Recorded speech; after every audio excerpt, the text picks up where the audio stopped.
दोस्तों बलिया में दरदर मुनि के नाम पर लगने वाला ऐतिहासिक व धार्मिक दरदरी मेले में भारतेंदु कला मंच की गरिमा ताक पर रखकर नगर पालिका परिषद बलिया ने जनता की गाड़ी कमाई से देश के सबसे साहित्यिक और धार्मिक मंच पर कराया जा रहा है डांस। नगर पालिका के अध्यक्ष ने इस नाच को अभद्रता तो माना, वहीं दूसरी तरफ नाचने वाले स्टेज डांसरों को नारी शक्ति बता रहे हैं। वहीं चेयरमैन ने कहा कि आजकल भव्यता की ही पूजा हो रही है। जरा इस नाच को देखिए और सुनिए। ये किसी शादी समारोह को नहीं है, ये कार्यक्रम सबसे धार्मिक और साहित्यिक मंच राजा हरिचंद द्वारा स्थापित भारतेंदु कला मंच की तस्वीरें हैं, जिससे गरिमा को खुलेआम धूमिल किया जा रहा है। शादियों में नाचने वाली इन कलाकारों को इस मंच पर नचाया जा रहा है। इस मेले का आयोजन नगर पालिका परिषद बलिया के अध्यक्ष ने कहा, ये धार्मिक मेला है। महर्षि भृगु के शिष्य दरदर मुनि के नाम पर 5 करोड़ लागत से इस मेले का आयोजन हुआ है। इस अश्लील बार बालाओं के नाच के सवाल पर अध्यक्ष ने कहा कि इसमें थोड़ी सी अभद्रता तो हो सकती है, लेकिन ये नाचने वाली नारी शक्ति हैं। आजकल भव्यता की ही पूजा होती है, हमें सोच बदलनी चाहिए।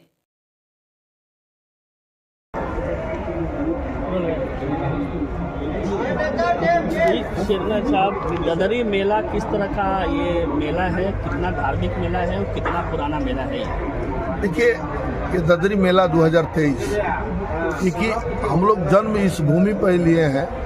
हमें जहाँ तक इतिहास पता, हमको अपना परिवार का भी, कि जैसे जैसे भृगु जी का मंदिर आया है उसी तरह मेरा परिवार भी आया है। तो मैं तो मानता हूँ कि हम लोग जो है उन्हीं के परिवार के और उन्हीं के परिवार के सदस्य भी।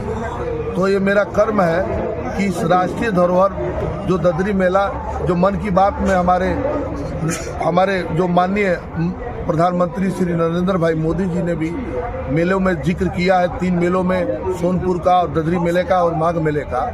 तो इस मेले का अपना एक स्थान है और इस मेले को पुनर्जीवित, देखिए जीवित तो सभी लोग हैं, लेकिन पुनर्जीवित में भव्यता, इसको मैं इसलिए चाह रहा हूँ कि ये धार्मिक इसकी है, महत्व है और अखंड भारत का ये दूसरा मेला है। ये मेला भी धार्मिक है, इसका धार्मिक महत्व है।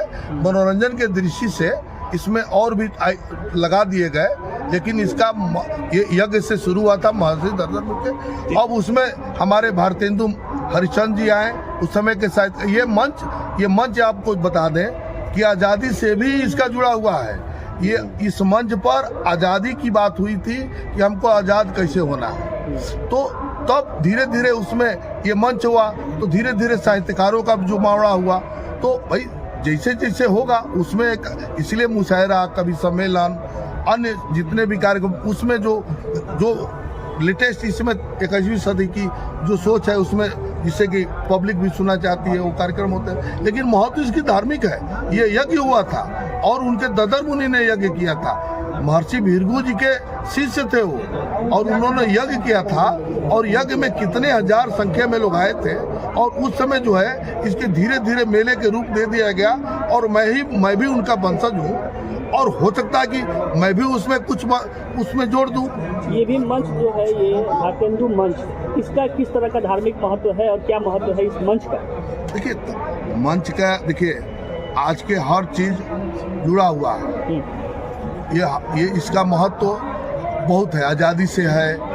आपके इस मंच को बढ़ाया गया। देखिए, ददर मुनि जी यज्ञ किए, लेकिन मंच आया भारतेंदु हरिचंद जी के बाद, तो इसको साहित्य से जोड़ दिया गया।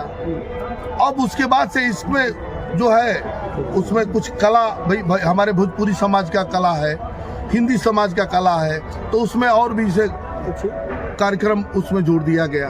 ये मेला सर इस मेले में लगभग कितने रुपए खर्च हो रहे हैं? देखिए, टोटल मेले की जो है, ददरी मेले का टोटल लगभग 5 करोड़ का है, जिसमें केवल नगर पालिका आपको केवल हैंगर की दे रही है। करीब 1 CR का करीब है बजट। कितना का? 1 CR का है। 1 करोड़? उसमें 1 करोड़ का है, जिसमें आप जो देख रहे हैं टोटल कुर्सी से लेकर और प्लस साउंड है, 20 दिन का हैंगर का भी है और उसका ये मंच का भी है। मैंने यहाँ की जो भी ये व्यवस्था है, लाइट का है, LED का है, साउंड सिस्टम दिल्ली से, बनारस से, कुछ बलिया से, तो सारे लेकर जो है